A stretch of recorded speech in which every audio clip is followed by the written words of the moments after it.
નમસ્કાર. આજે આપણે વાત કરવાની છે કે વિચારો દ્વારા ધનવાન. તો વાતની શરૂઆત કરીએ તો આ પુસ્તક છે થેન્ક એન્ડ ગ્રો રીચનો ગાવાનું ભગવાન. એ જોઈ શકીએ છીએ આપણે સફળતા મળે તે પહેલા દરેક વ્યક્તિને થોડો સમય પૂરતા નુકસાન કે નિષ્ફળતાનો સામનો કરવો જ પડતો હોય છે. જ્યારે નિષ્ફળતા માણસ પર આવી થઈ જાય ત્યારે મહત્વાકાંક્ષા છોડી દેવી અને એ જ સરળતાર્થક રસ્તો લાગતો હોય છે અને મોટાભાગના લોકો આ જ રસ્તો છે. એમ લાગતું હશે કે આ શું છે? તો માની લો કે આ વૃક્ષ છે. હવે આ વૃક્ષ મોટું થાય હવે આ વૃક્ષ જ્યારે આપણે કાપી દઈશું અને આનું લાકડું, ફર્નિચર એવા અનેક ઉપયોગ થશે, પરંતુ નષ્ટ કોણ થશે? આનું.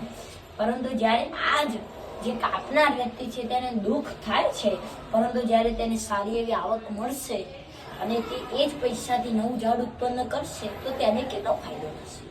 કરી પણ શકે, ન પણ કરી શકે. એવા જ અનેક ફાયદા છે. જો અમુક સમય નુકસાન સહેતા શીખીશું તો જ તમે આગળ વધશો. Investment is the best money.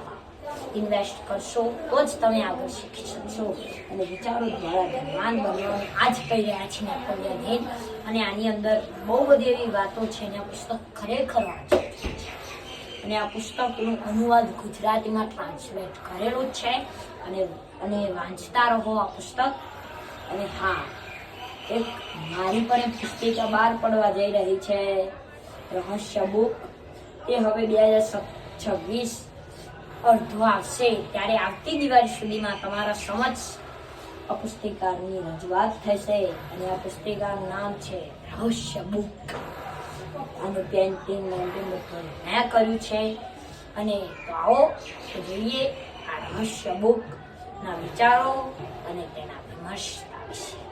તો અને આજનો દિવસ આપણી ચેનલ માટે ખૂબ વિશેષ અને ખાસ બનશે. અને આ રહસ્ય બુક અમારી પ્રથમ બુક છે, તો તેને વાંચજો અને તેને બને તો વાંચવાનો પ્રયાસ કરજો. અને જે દિવસે બહાર પડે તે દિવસે તમે ખરીદજો અને તમે આ પુસ્તિકાને જોતા રહેજો અને વાંચજો. આની અંદર અઢળક એવા રહસ્યો છે કે જે રહસ્યો લોકોનું જીવન પરિવર્તન કરી રહ્યા છે. આની અંદર મિનિમમ 500થી પણ વધુ રહસ્યો લખાશે અને મારા જ અનુવાદિત હશે અને મહાન લેખકોના વિચારો દ્વારા હું લખીશ. તો જોતા રહો આ ચેનલને. નમસ્કાર.